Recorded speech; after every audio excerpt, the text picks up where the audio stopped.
안녕하세요. 저는 여기저기 정착할 곳을 찾아 여행을 다니고 있는 30대 여자입니다. 사연을 듣다 보니 개념 가출한 시댁 이야기가 많길래 저도 저의 전 시댁 이야기를 해볼까 싶어 사연을 보내봅니다. 남편은 제가 운영하던 작은 꽃집의 단골 손님이었습니다. 많게는 일주일에 2번, 적어도 일주일에 1번은 꽃을 사가는 남자를 보며 누구인지는 몰라도 저 남자의 여자친구는 참 좋겠다 하고 생각했었어요. 남자가 꽃을 그렇게나 자주 사가니 당연히 여자친구가 있을 거라 생각했으니까요. 그러던 어느 날 남자가 계산하며 쪽지 하나를 내밀더라고요. 저희 어머니께서 이제 꽃 좀 그만 사오라고 하시네요. 그래서 말인데 제가 첫눈에 반했습니다. 실례가 안 된다면 연락 부탁드립니다. 이렇게 적힌 쪽지 끝엔 자신의 전화번호가 있었고 전 고민하다 연락했고 저흰 자연스럽게 연인 사이가 되었어요. 평소 남편의 이미지도 워낙 좋았던 터라 큰 거부감 없이 남편이 받아들였던 것 같아요. 사랑받는다는 게 어떤 것인지 느끼게 해주는 남편 덕분에 연애 기간 내내 행복했어요. 그러던 어느 날 부모님께서 함께 차를 타고 가다 사고가 나셨어요. 워낙 크게 난 사고라 어떻게 손 쓸 틈도 없이 두 분 다 제 곁을 떠나 하늘나라로 가셨네요. 갑자기 일어난 충격적인 일에 전 모든 의욕을 잃었고 그야말로 삶을 포기한 사람처럼 지냈어요. 우울증, 그거 정말 무서운 병이더라고요. 틈만 나면 죽고 싶다는 생각만 했어요. 그런 저를 세상에 다시 나오게 해준 사람이 남편이었어요. 자기야, 이제 기운 좀 차리자. 그리고 나랑 병원 가. 귀찮아. 그러지 말고 우리 헤어지자. 자기라도 제대로 살아. 그런 말이 어디 있어. 자기 잘못되면 나도 따라 죽을 테니 그렇게 알아? 알겠어? 자기야. 나 죽는 꼴 보기 싫으면 얼른 일어나. 그리고 나랑 병원 가. 오늘은 당신이 싫다고 해도 어떻게 해서든 데리고 갈 테니까. 자기 꼴을 좀 봐. 뼈는 앙상해서는. 하늘에 계신 부모님이 이 모습 보면 그 심정이 어떠시겠어? 그렇지 않아도 자기 혼자 두고 가셔서 눈도 제대로 못 감으셨을 텐데. 자기 이러고 있는 거 아시면 좋은 곳 못 가셔. 그러니까 나도 아니고 자기도 아니고 부모님 생각해서 병원 가자. 응? 날마다 찾아와서 저를 설득해준 남편 덕분에 전 병원 치료를 받으며 많이 좋아졌고 다시 일상생활을 하게 되었어요. 그 무렵 남편이 결혼하자고 하더라고요. 자기야, 우리 결혼하자. 응? 갑자기? 나 당신 가족이 되어주고 싶어. 사실 당신이 또 나쁜 생각할까봐 너무 걱정돼. 그러니까 나랑 결혼해서 내 곁에 좀 있어주면 안 될까? 당신 잘못되면 내가 못 살 것 같아서 그래. 제가 바다 끝까지 무너진 모습을 보고도 애절하게 결혼을 원하는 남편을 보며 내가 앞으로 이런 남자를 또 만날 수 있을까 싶더라고요. 그래서 전 고민하지 않고 남편과 결혼하기로 했어요. 저의 허락이 떨어지자 번갯불에 콩 구워 먹듯 결혼을 서둘렀지만 모두 저를 위한 것이겠거니 하고 그러려니 했어요. 남편의 시커먼 속내도 모르고 말이죠. 자기야, 우리 결혼하면 혹시 어머님 모시고 살아야 해? 아버님도 돌아가신 지 얼마 안 되셔서 적적하실 거 아니야. 재작년에 돌아가셨지. 그렇지 않아도 많이 적적해 하셔서 남동생이 모시고 있어. 그러니까 우린 엄마 신경 쓰지 말고 우리만 행복하게 잘 살면 돼. 알겠지? 사실 내심 걱정이었거든. 우울증이란 게 또 언제 심해질지 모르니까. 아무래도 모시고 살면 어머님이나 나나 힘들 것 같았거든. 당신만 다 아니까 너무 신경 쓰지 마. 동서에겐 조금 미안했지만 제 입장에선 어쩔 수 없더라고요. 결혼식은 최대한 간소하게 치렀어요. 남편은 3남매인데 막내 아가씨도 시집을 갔고 남편이 마지막이었던 터라 어머님도 조용히 올리는 결혼식을 반겨주셨어요. 고마워. 내 뜻대로 간소하게 결혼식 올려줘서. 내심 걱정했거든. 아무래도 당신이 맞이라 어머님 생각은 다를 수도 있으니 말이야. 그런 걱정을 왜 해? 당신도 봤잖아. 엄마도 좋아하시는 거. 우리 집도 막내 결혼식 올린 지 얼마 안 돼서 또 손님들 초대하기도 좀 그랬는데 때마침 당신이 간소하게 치르자고 하니 우리가 더 다행스러우는걸. 그러니까 그런 걱정 말고 당신은 그냥 건강 생각하면서 푹 쉬어. 남편의 말대로 전 마음을 요양하는 시간을 보냈어요. 꽃집도 제가 정신 놓고 있던 시기에 문을 닫았던 터라 낮에 햇볕도 쐬고 요리도 배우러 다니며 사람들과 어울리려 노력했어요. 그렇게 지내다 보니 수면제 없이 잠드는 시간들도 생겨나더라고요. 그렇게 몸도 마음도 건강해질 무렵 명절이 다가왔어요. 결혼하고 처음 맞이한 명절이기에 전 남편을 앉혀놓고 약속을 받아냈어요. 당신 여기 좀 앉아봐. 무슨 일 있어? 무섭게 왜 그래? 우리 내일 시댁 가잖아. 그 전에 당신한테 약속을 좀 받고 싶어. 무슨 약속? 난 시댁 일이라고 혼자 독박으로 일할 생각은 추호도 없어. 시댁에서 일이나 하려고 결혼한 것도 아니고. 그래서 말인데 내일 음식 준비할 때 당신도 함께 했으면 해. 난 또 뭐라고. 알겠어. 내가 내일 당신 옆에 찰싹 붙어서 도와줄게. 도와주는 게 아니라 함께 하는 거지. 왜 도와주는 거라고 해? 그리고 어머니 따지면 내가 당신을 도와주는 거야. 당신 조상님들 식사라도 하고 가셔라. 하고 차리는 음식이니까. 알겠어? 네, 잘 알겠으니 얼른 자. 피곤하다고 했잖아. 얼른 자자. 피곤하다. 저는 남편의 호언장담 덕분인지 푹 자고 일어나 시댁으로 갔어요. 어머님, 저희 왔어요. 그래, 왔니? 얼른 손 씻고 와서 좀 거들어라. 둘째는 아까부터 재료 다듬고 있어. 전 괜찮아요, 어머님. 형님, 일단 짐부터 푸시고 좀 앉으세요. 차 많이 밀리죠? 커피라도 좀 드릴까요? 아니야, 동서. 일단 나 짐부터 풀고 바로 나올게. 여보, 당신이 먼저 좀 돕고 있어. 동서 혼자 힘들겠다. 알겠어. 재수씨, 저 손부터 씻고 와서 도와드릴 테니 조금만 기다려주세요. 저희가 나누는 대화를 잠자코 듣고 있던 어머님은 남편이 적극적으로 나서자 갑자기 태도를 바꿔 언성을 높였어요. 아니 얘가 뭐 하는 짓이야? 여기 여자가 몇 명인데 네가 왜 나서? 에이 엄마도 참. 요즘 그런 말 하면 이혼당해. 요즘 애들이 어떻든 나는 관심 없다. 여긴 내 집이니 내 뜻대로 할 거야. 넌 들어가서 쉬어. 아님 소파에 앉아서 TV라도 보든지. 나 하나도 안 피곤해. 어제 잠도 푹 자서 컨디션 매우 좋아. 얘가 진짜? 네 엄마 쓰러지는 꼴 보고 싶으면 가서 도우던가. 난 절대 내 아들이 요리하는 꼴 보고 있을 생각 없으니 정하려거든. 집에 가.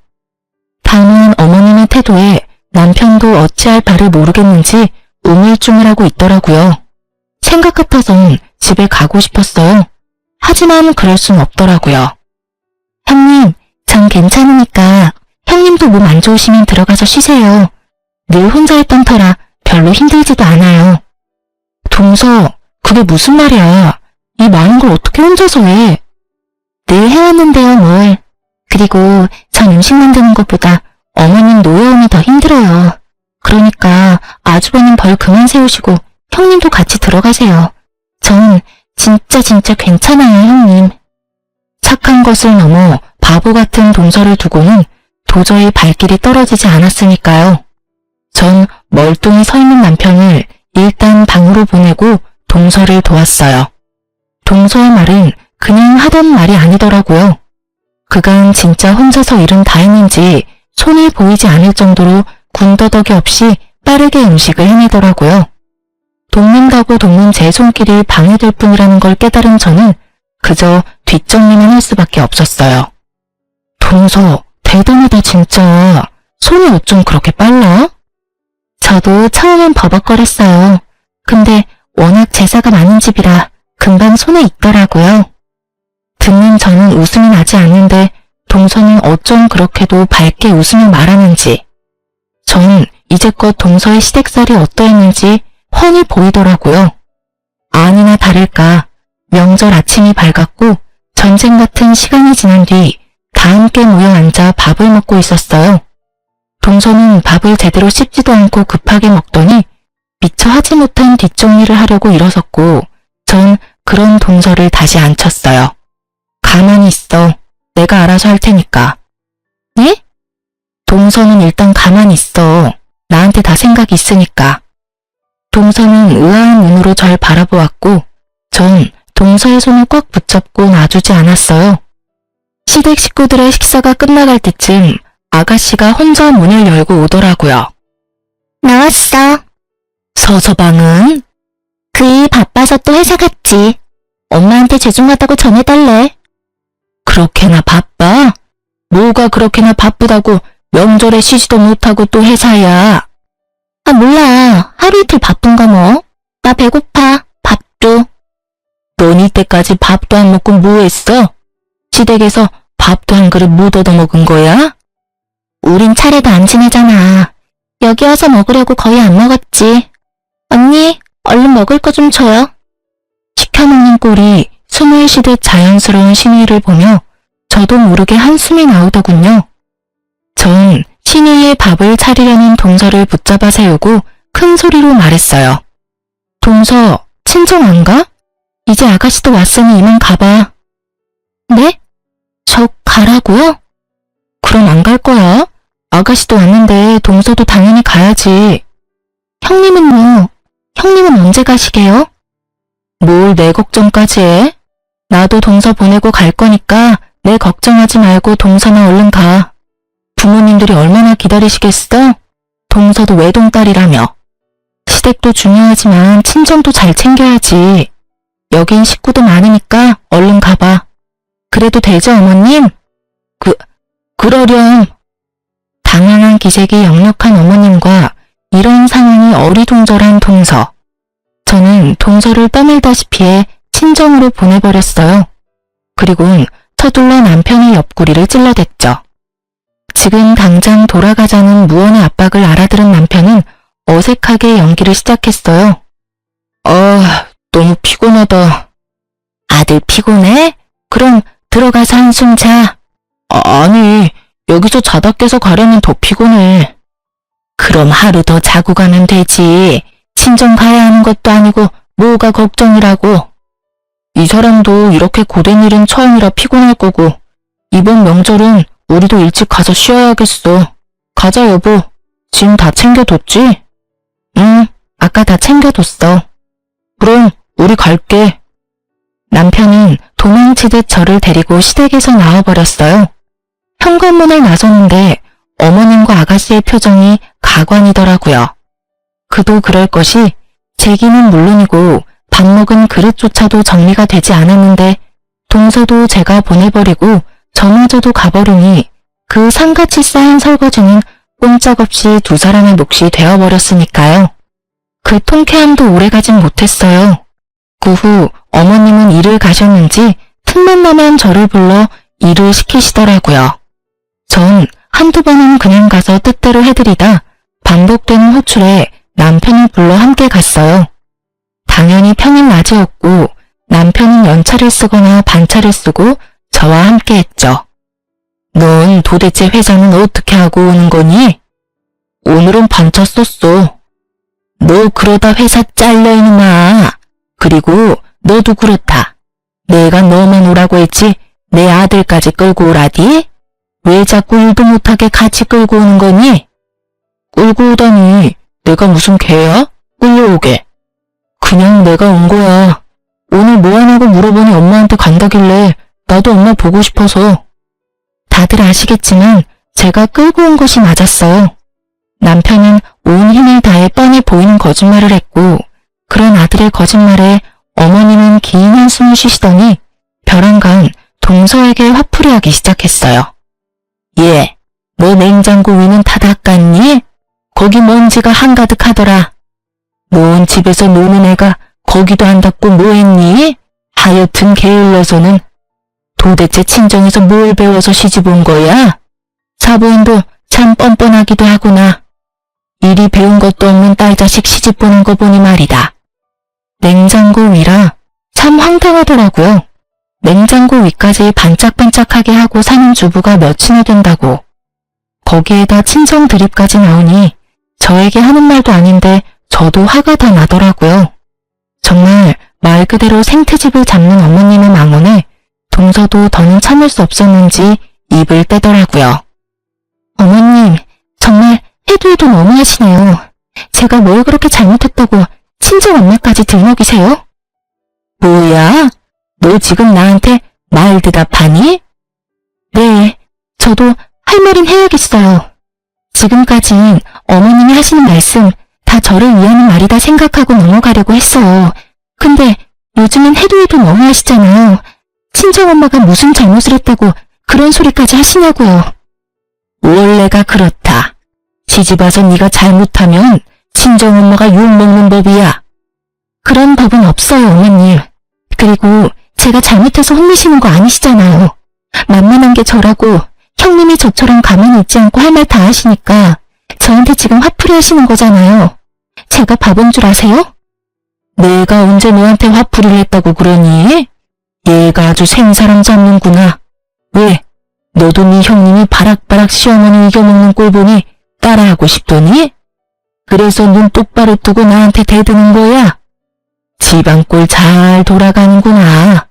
이게 다 너 때문인 건 아니? 네가 내 말끝마다 말대답이나 하니 얘도 너 따라서 그러는 거 아니니?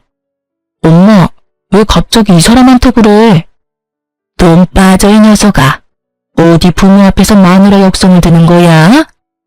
다툼이 절정을 향해 가던 그때 이 다툼을 한 방에 날려버릴 시누이가 뛰어들어왔어요. 엄마, 큰오빠가 돈 준대. 1,000만 원! 나 살았어. 시누이의 등장에 순식간에 다툼은 사라지고 다들 제 눈치를 살피기 바쁘더라고요. 제가 들은 말이니 제대로 들은 말이 맞는 건지 곱씹을 필요도 없었어요. 워낙 티가 나게들 눈치를 살피니까요. 이게 무슨 말이야? 그런 말 없었잖아. 그게 아니라 막내가 워낙 급하다고 해서. 그래서 나하고 한마디 상의도 없이 1,000만 원이나 되는 돈을 주기로 했다고? 당신한테 그렇게 큰 돈이 어디 있어서? 당신 생활비 빼곤 당신 적금 내가 관리하잖아. 그게 퇴직금 조금 정산받았어. 당신 제정신이야? 기가 차더라고요. 하지만 더 기가 차는 건 어머님의 생각과 태도였어요. 너 지금 여기가 어디인지 잊었니? 어디서 소리를 꽥꽥 질러대는 거야? 그리고 가족끼리 힘들면 도와줄 수도 있는 거지. 이게 그렇게 하는 일이니? 상의 한마디도 없이 그렇게 큰 돈을 빌려줬다 해도 황당한데 그냥 줬다고 하잖아요. 어머님은 어떠실지 몰라도 제 기준에선 하는 일이에요. 너 그러다 시어머니 잡아먹겠구나. 내가 네 눈치 보여서 어디 말이라도 하겠니? 엄마 그만해. 불난 집에 부채질 좀 그만하라고. 내가 진짜 궁금해서 그러는데 아가씨 남편도 있는데 왜 당신이 돈을 주는 거야?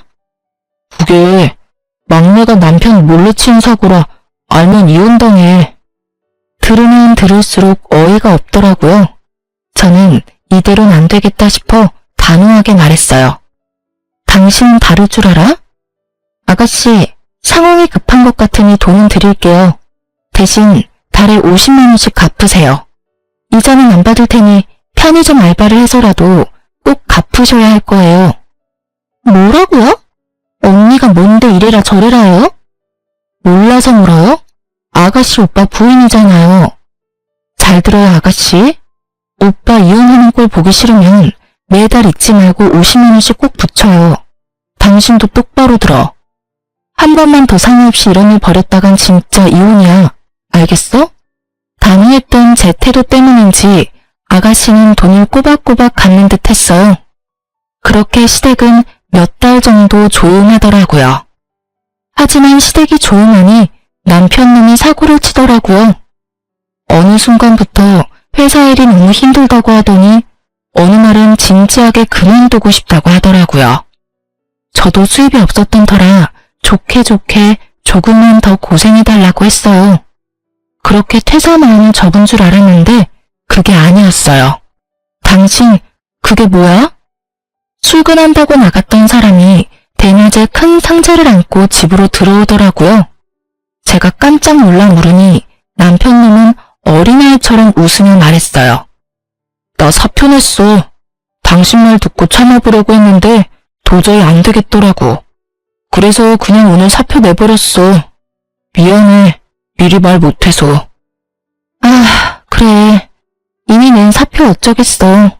내가 그렇게까지 말했는데도 당신이 사표를 낸 데는 다 이유가 있겠지. 그동안 고생 많았어. 이해해줘서 정말 고마워. 사실 당신이 이혼하자고 하면 어쩌지 하고 무서웠거든. 이런 일로는 이혼 안 해. 물론 미리 상의 아닌 건 좀 화나긴 하지만 앞으론 나하고 상의 정도는 해. 알겠지? 응. 근데 오늘 동생들 집에 오기로 했어?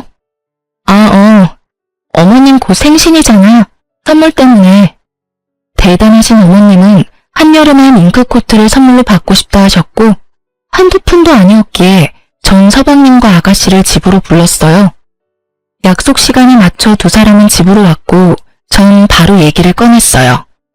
어머님 생신 선물 날인데 밍크코트 갖고 싶으시대요. 좋네요. 그렇지 않아도 친구들 중에 엄마는 밍크코트 없다고 그랬는데 이참에 사주면 되겠네. 우리 엄마 좋아하겠네. 엄마는 좋겠네. 근데 형, 너무 무리하는 거 아니야? 밍크코트 비싸잖아. 어쩔 수 없지 뭐. 삼남매의 얘기를 듣고 있자니 이상한 방향으로 흘러가기에 제가 딱 잘라 말했어요. 지금 무슨 말들 하는 거예요?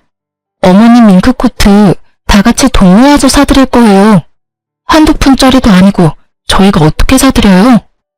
어머 언니, 그런 건 원래 마지가 다 하는 거라고요. 저희가 돈이 어디 있어요? 그러게, 형수님, 비싸니까 마다들이 사드려야죠. 그래 여보, 얘들이 돈이 어디 있어. 그냥 우리가 사드리자, 응? 어쩜 새 입에서 나오는 말 중 사람 말을 하는 이가 단 하나도 없는지 어이가 없어 헛웃음이 나오더라고요. 전 돈을 합치기 위해 미리 뽑아놓은 돈 중 20만 원을 꺼내 식탁 위에 올려놓으며 말했어요. 여기 20만 원, 난 더는 할 생각 없으니까 이 돈 보태서 밍크코트를 사드리든 김 세트를 사드리든 삼남매가 알아서 하세요. 언니, 20만 원으로 뭘 사요? 진짜 해도 너무하는 거 아니에요? 형수님, 이건 아니죠. 어머님도 저희가 모시고 사는데 그깟 밍크코트 좀 사드리면 큰일이라도 난답니까? 해도 너무하시는 건 두 분이시죠. 아니, 3명일 수도 있겠네요. 어쨌든 마지가 동네북도 아니고 왜 그 비싼 걸 마지가 해야 해요? 서방님이랑 아가씨는 어땠을지 모르겠지만 저희 결혼할 때 마지라고 해서 더 받기는커녕 저희 둘이 알아서 다 했어요. 달마다 어머님 용돈도 드리고 있고요. 거기에다 어머님 생신 선물까지 독박스라고요? 전 그럴 생각 없네요. 그래도 결혼해서 처음으로 드리는 생신 선물, 그 도리는 다 하고 싶어서 두 분이 형편껏 보태시면 모자라는 돈은 제가 내려고 했더니 이렇게 나오시니 저도 별 수 없네요. 전 이 20만 원, 그 이상은 보탤 생각 없으니 그렇게 알고 돌아가 주세요. 여보, 그러지 말고 다시 생각해보자, 응? 당신도 쫓겨나기 싫으면 그만해. 남편은 입을 다물었고 두 사람도 순순히 돌아가더라고요. 생일 선물로 뭘 사드렸는지는 아직도 모르네요. 남편도 말해주지 않았고 굳이 저도 묻지 않았거든요. 생신 때도 밖에서 밥만 먹고 헤어졌고요. 아마 전 이때쯤부터 이혼을 생각하고 있었던 것 같아요. 이대로 괜찮을까 하는 생각이 강하게 들었거든요. 그러면서도 제발 더는 실망하게 하질 않기를 바라고 또 바랐어요. 하지만 도저히 참을 수 없는 일이 벌어지고야 말았죠. 산 넘어 산이라고 어머니 생신이 지난 지 얼마 되지 않아 아버님 제사가 다가왔어요. 계속해서 시댁일로 남편과 부딪히니 시댁 말만 나와도 머리가 아프더라고요. 하지만 어쩌겠어요. 제가 안 가면 또 난리가 날 테고 그 난리통에 애꿎은 동서만 피볼 것이 뻔하니 안 갈 수도 없는 노릇이었어요. 그렇다고 당하고만 있자니 속에 찬불이 날 것 같았고요. 시댁에 도착하니 제 예상대로 동서는 발바닥에 불난 듯 바쁘게 움직이고 아가씨와 서방님은 소파에 앉아 TV를 보고 있더라고요. 어머님은 안 보이시고요. 전 이때다 싶어 남편에게 뒤집개를 줬어요. 당신 여기서 전 좀 뒤집어. 그 정도는 할 수 있지? 그럼. 그리고 서방님, 오셔서 동그랑땡에 계란물 좀 묻히세요. 아가씨도 좀 하시죠? 오빠들 다 일할 건데 앉아서 쉴 건 아니죠? 아버님 제사인데 며느리들만 죽어라 일하고 자식들은 놀고 있고 그건 아닌 것 같은데? 다들 저랑 같은 생각이죠. 얼른 오세요. 빨리 끝내고 다 같이 쉬어요. 저의 당당한 요구에 두 사람 다 민망했는지 쭈뼛쭈뼛 주방으로 오더라고요. 두 사람이 오는 것을 확인한 저는 동서의 앞치마를 벗기며 말했어요. 동서는 들어가서 쉬어. 이제껏 혼자 하느라 고생했는데 오늘은 좀 쉬어. 여긴 우리끼리 알아서 해볼게. 괜찮아요, 형님. 저도 같이 할게요. 괜찮기는 뭐가 괜찮아. 얼굴 까칠한 것 좀 봐. 얼른 들어가서 쉬어. 형님, 저 진짜 괜찮은데. 괜찮아도 들어가서 쉬어. 내가 진짜 미안해서 그래. 부탁이다, 응? 저의 부탁에도 망설이는 동서를 방에 밀어넣어버리고 삼남매와 함께 음식 준비를 서두르고 있었어요. 그때 어머님이 들어오더라고요. 일은 다 맡겨놓고 어딜 다녀오시는 건지 표정이 아주 밝더라고요. 하지만 그 밝은 표정은 금세 어두워졌어요. 너희 뭐하니? 둘째는 어디 갔어? 제가 쉬라고 했어요, 어머님. 자식이 이렇게나 많은데 동서 혼자 이 많은 걸 하고 있더라고요. 그래서 제가 나머진 우리가 할 테니 좀 쉬라고 했어요. 어머님도 들어가서 좀 쉬세요. 너 진짜 제정신이니? 네가 뭔데 내 자식들한테 이런 일을 시켜? 자식들은 놀고 왜 며느리만 일을 해야 해요? 제가 진짜 이해가 안 돼서 그래요. 원래 다 그런 거야. 그게 며느리가 할 도리인 거다. 알겠니? 그게 도리라면 제가 아버님 제사 음식 다 차리는 대신 우리 부모님 제사 땐 전 놀고 이 사람이 음식 준비 다 하면 되겠네요. 그렇죠, 어머님? 이게 진짜? 순식간에 일어난 일이었어요. 숨 넘어가듯 언성을 높이던 어머님이 제 뺨을 때려버린 것은요. 너무 당황스러운 나머지 정신이 나가 있는데 어머님이 쉬지 않고 욕을 하시더라고요. 글로 적기도 심한 말들이었어요. 그렇게 한참 욕을 듣다 보니 내가 왜 여기서 이런 취급을 받고 있나 싶으면서 화가 나더라고요. 그래서 전 어른을 칠 순 없고 남편을 때려버렸어요. 여보, 내가 어른은 칠 수 없고 당신 엄마니까 당신이 대신 맞아. 이 년이 진짜 미친 게 분명하구나. 감히 누구 앞에서 누구 때려? 미친 건 제가 아니라 어머님이시죠. 제가 뭘 그렇게 잘못했다고 때리고 욕하세요? 며느리가 되면 맞고 욕 얻어먹는 게 당연한 건가요? 이 년이 아직도 정신을 못 차리고 입을 놀리는구나. 너 이리 와.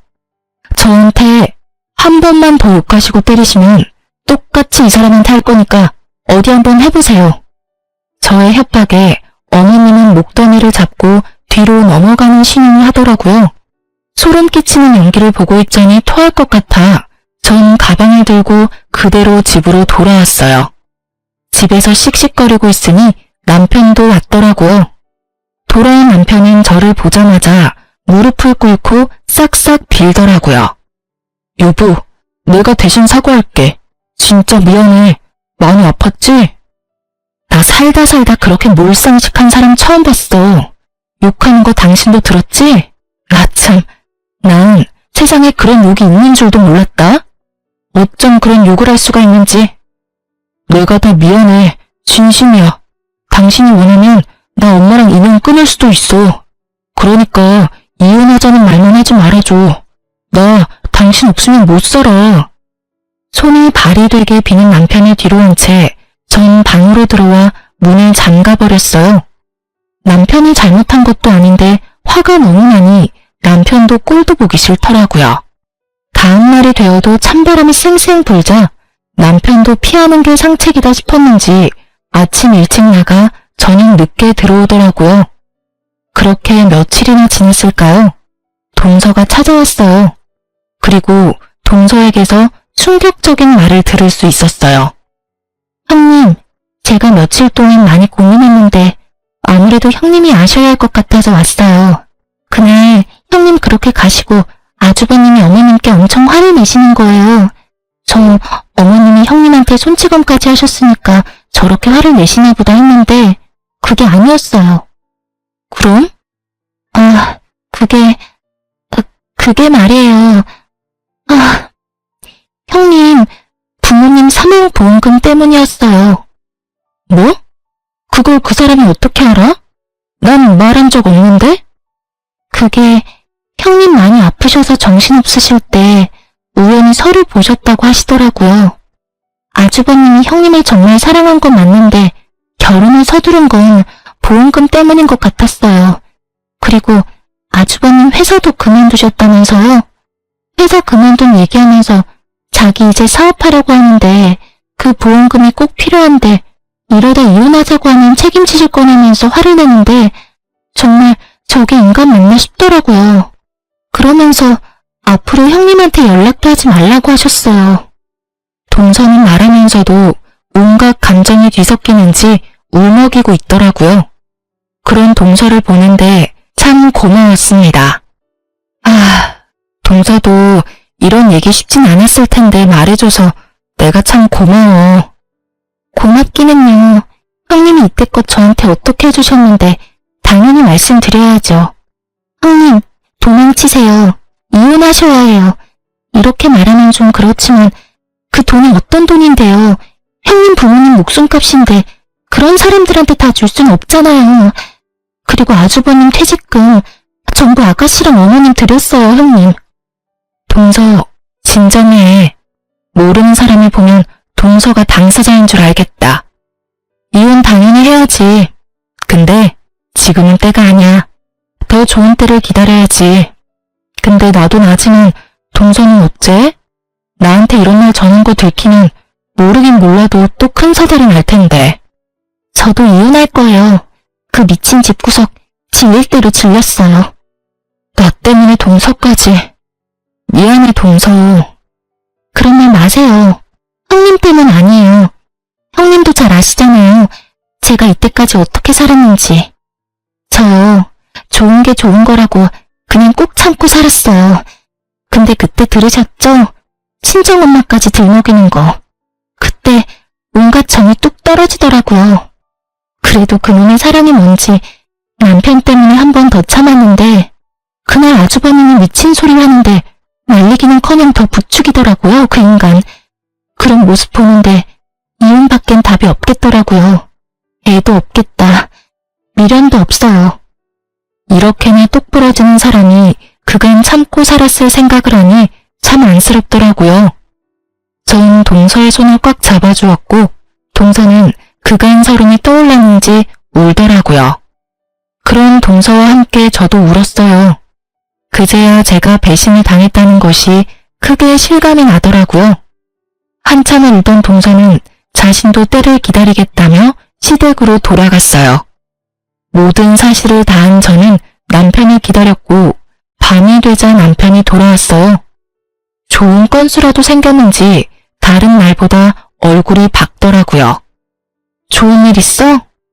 당신 지금 나한테 말 걸어준 거야? 화 좀 풀렸어? 언제까지 아무 말 안 하고 살 순 없잖아. 무슨 좋은 일 있냐고. 표정이 밝네? 아니, 내가 좋을 일이 뭐 있어. 그냥 울상으로 다니면 당신 기분도 처질까봐 밝은 표정 지우려고 노력했지. 그래? 고맙네. 내 기분도 생각해주고.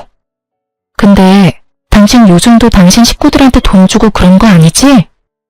아니, 내가 미쳤어? 안 그래. 나 이제 영 끊을 거라고 그랬잖아. 표정 하나 바뀌지 않고 거짓말을 하는 남편을 보니 이제껏 날 얼마나 속였을까 하는 생각이 들더라고요. 남편은 여전히 제 앞에선 시댁 식구들과 연락조차 하지 않는 척을 하며 뒤로는 그나마 모은 남편 돈으로 시댁 식구들을 돕고 있었어요. 돌아가신 부모님 사망보험금만 믿고 재산 탕진을 신나게 하는 모습을 지켜보는 꼴도 꽤 즐겁더라고요. 동서는 남편이 시댁을 도울 때마다 저에게 알려줬고 저는 열심히 계산기를 두들겼어요.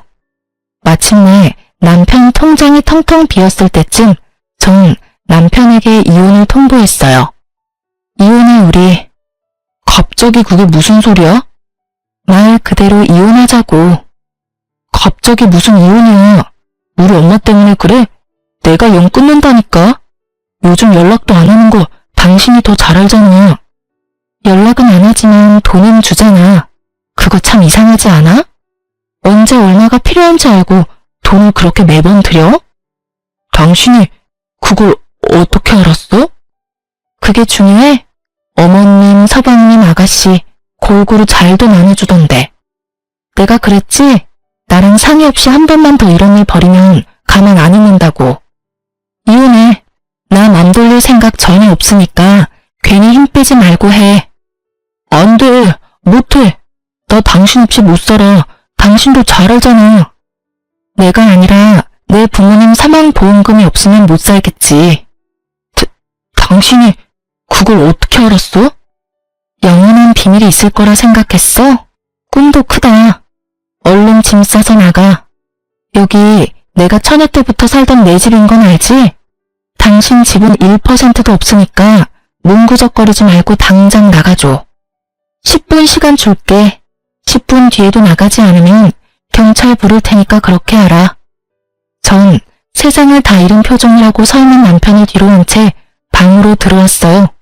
그리고 동서에게 전화를 걸었어요. 형님! 동서, 나 방금 이혼하자고 했어. 돈 빌려준 것부터 보험금까지 다 얘기해서 아마 집안 발칵 뒤집힐 거야. 괜찮겠어? 안 괜찮을 건 또 뭐예요? 전 기쁜걸요? 노예 해방의 날인데요. 저도 오늘 이혼 선포하고 이 집 나갈 거예요. 그래? 차라리 그게 좋겠다. 괜히 또 험한 꼴 당하지 말고 얼른 나와. 지금 어머님 통화하시는데 아주버님 같아요. 언성 높아지는 거 보니. 형님, 저 끊을게요. 밖에서 저 찾네요. 동서, 조심해. 네, 걱정하지 마세요. 같이 살아야 하니 참았지. 지금은 참을 이유도 없는걸요? 제대로 업고 나가버리자 뭐. 전화를 끊고 거실로 나가보니 남편은 없더라고요. 발등에 불 떨어졌겠죠. 남편 노트북을 훔쳐봤는데 보험금만 믿고 말도 안 되는 사업을 크게도 벌여놨더라고요. 이미 들어간 돈도 꽤 되는 듯 했고요. 모르긴 몰라도 원금 회수는커녕 빚쟁이가 될 것은 불보듯 뻔한 일이었어요. 그날 저녁 동서는 한바탕 시댁을 뒤엎고 우리 집으로 왔어요. 형님, 오늘 하루만 신세 좀 져도 될까요? 너무 늦어서 친정에 가기도 그렇고 마땅히 연락할 만한 친구도 없네요. 결혼하기 전엔 친구도 많았는데 그동안 뭐하고 살았나 모르겠어요. 그럼 얼른 들어와 동서. 나 말고 친구한테 갔으면 나 섭섭할 뻔했어. 감사해요 형님. 그렇게 동서와 저는 밤새 시댁이 어떻게 박살이 났는지에 대해 이야기를 나누었어요. 글쎄 전화 끊고 나가니까 어머님이 난리를 부리는 거예요. 네 년이 다 말했지? 그러면서 제 머리채를 휘어잡으려는 걸 제가 탁 쳐내니까 목덜미를 막 잡으면서 욕을 얼마나 하는지.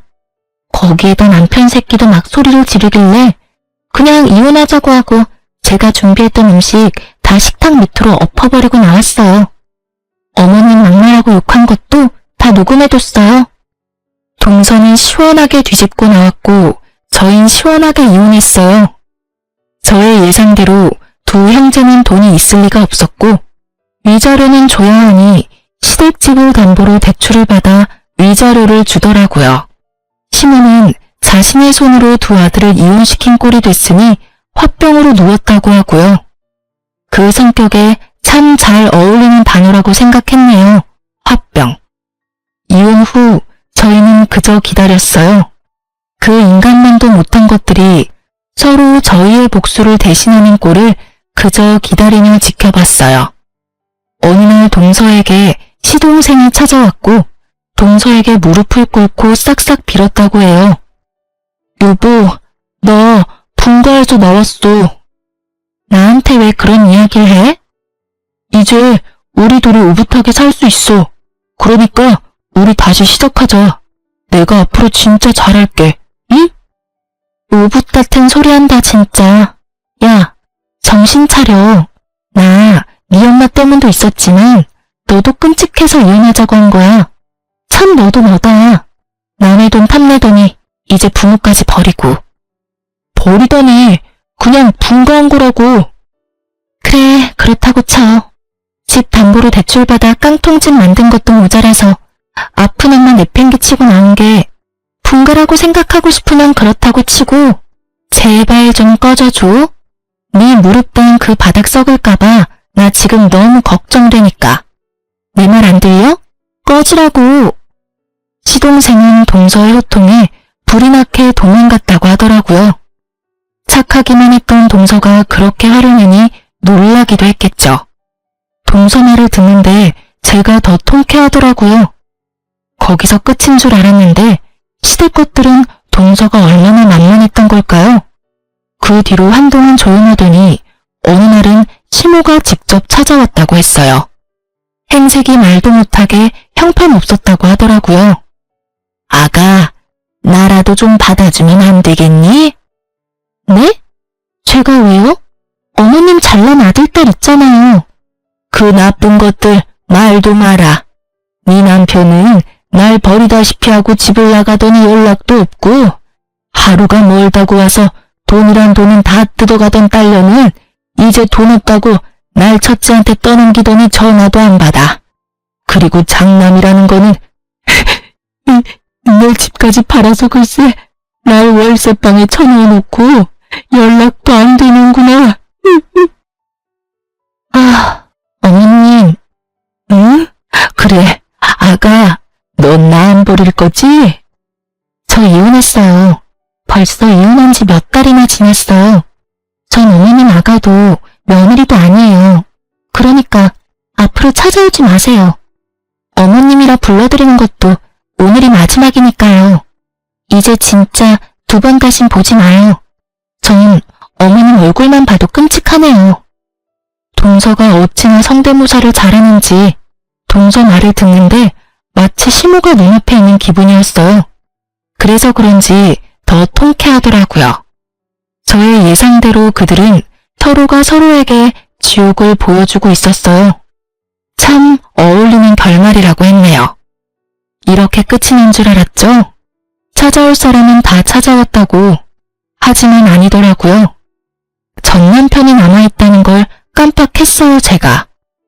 저를 찾아온 남편은 왜인지 여유로워 보였어요. 의아했죠. 미래가 보이지 않는 빚쟁이일 텐데 여유로워도 너무 여유로우니까요. 좋아 보이네. 잘 지냈어? 이혼한 덕분에 아주 잘 지내지. 나는 안 물어봐줘? 내가 왜? 전 남편은 제 말은 들리지도 않는지 묻지도 않은 안부 따위를 전해주더라고요.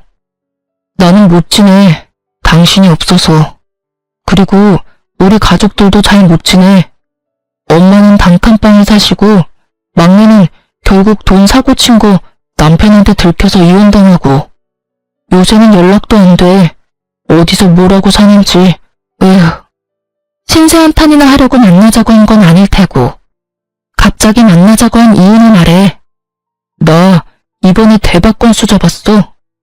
대박 건수를 잡았는데 왜 날 찾아와? 그리고 아직도 사업에 미련 있니? 너 돈 없지 않아? 사업 말고 주식. 진짜 믿을만한 사람한테 들은 정보인데 이거 대박 날 거래. 그래서 말인데 나랑 다시 합치자. 나랑 다시 합치면 당신한테도 이 정보 넘겨줄게. 당신이랑 나랑 둘이 투자해서 대박 터트리면 우리 평생 먹고 살 수 있다고. 헛웃음이 나더라고요. 여유의 이유가 주식이라니. 주식의 주자도 모르는 제가 살짝만 들어도 사기인 것이 분명한데 그걸 믿어 의심치 않는 전 남편을 보니 참 한심하더라고요. 수상하다는 생각은 못하나 봐. 그렇게 중요하고 확실한 정보가 왜 네 귀까지 들어가겠어? 그리고 내가 머리에 총 맞았어? 너같이 소름 끼치는 새끼랑 다시 살 부대끼면서 살게. 제발 좀 사라져주라. 지금도 토할 것 같으니까. 뭐? 너 지금 나 무시하냐? 대학도 못 나온 고졸년이 무식해서는. 그러니까 네가 그 큰 보험금을 가지고도 그 모양 그 꼴로 사는 거야. 알겠어? 뚫린 입이라고 나오는 대로 짓거리는 전 남편의 얼굴을 주먹으로 날려버렸어요. 생각 같아서는 짓밟아주고 싶은 걸 그딴 새끼에게 괜한 건수 만들어주고 싶지 않아 겨우 참았네요. 전 다시 찾아오면 경찰에 신고할 거라는 말을 남기고 돌아섰어요. 그 후 전 남편이 어디까지 망하나 지켜보기 위해 사기 같은 주식을 주시했어요. 그 주식은 며칠 오르는가 싶더니 빠르게 고꾸라지더라고요. 하루아침에 나락으로 가는데 전 남편의 미래를 보는 것 같아 한참을 웃었어요. 그리고 며칠 뒤 자신이 어디까지 갔는지 알려주고 싶은지 전 남편에게 전화가 왔어요. 찾아오지 말랬더니 전화질이야? 있잖아, 나 경찰서인데 나 한 번만 살려주면 안 될까? 뭐? 경찰서? 나 사실 빚쟁이 됐어. 저번에 말했던 주식만 믿고 여기저기 돈 빌려다 투자했는데 완전 깡통 찼어. 그래서 지금 고소당해서 경찰서인데 당신이 한 번만 좀 도와주면 안 될까? 제발. 당신이 안 도와주면 나 깜빵에 가야 해. 당신도 나 그렇게까지 되는 건 싫은 거 아니야. 착각의 정도가 광증에 가까운 남편의 개소리를 들으면 전 웃음을 터뜨렸습니다. 착각은 자유라더니 너 그 정도면 병이야, 병. 뭐? 너 그렇게까지 되는 거 좋아. 내가 싫을 이유가 없잖아? 그래서 하는 말인데 그냥 깜빵 가. 깜빵 가면 잠도 재워주고 밥도 주고 운동도 시켜준다더라. 심지어 다 공짜래. 어때? 끝내주지? 그러니까 잘 생각해봐. 그럼 차단할 테니까 전화하지 마. 알겠지? 전 다급히 전화를 끊고 전 남편 번호를 차단했네요. 이렇게 저와 동서의 복수는 전 시댁 식구들이 나서준 덕분에 잘 끝났어요. 시간이 흐른 지금 동서와 저는 언니 동생 사이로 잘 지내고 있어요. 동생은 국비로 간호조무사학원에 다니며 멀어졌던 친구도 만나고 잘 지내고 있어요. 전 부모님을 잃은 것부터 이혼까지 해서 많은 일을 겪었던 터라 좀 쉬고 있어요. 병원에서 여행을 추천하길래 국내 작은 시골 마을을 찾아다니는데 꽤 좋더라고요. 탁 트인 곳을 보며 많이 걸으니 수면제가 없어도 잠을 잘 수 있게 되었어요. 그래서 요즘은 정착할 작은 마을을 찾고 있어요. 제가 그럴 예정이라고 하니 동생도 간호조무사 따는 대로 제가 정착하는 곳으로 와 살겠다고 하고요. 시댁과의 인연은 징글징글했지만 저에겐 좋은 동생이 생긴 것 같아 요즘 행복해요. 이로써 저의 길었던 사연은 끝입니다. 긴 제 사연 들어주셔서 감사합니다.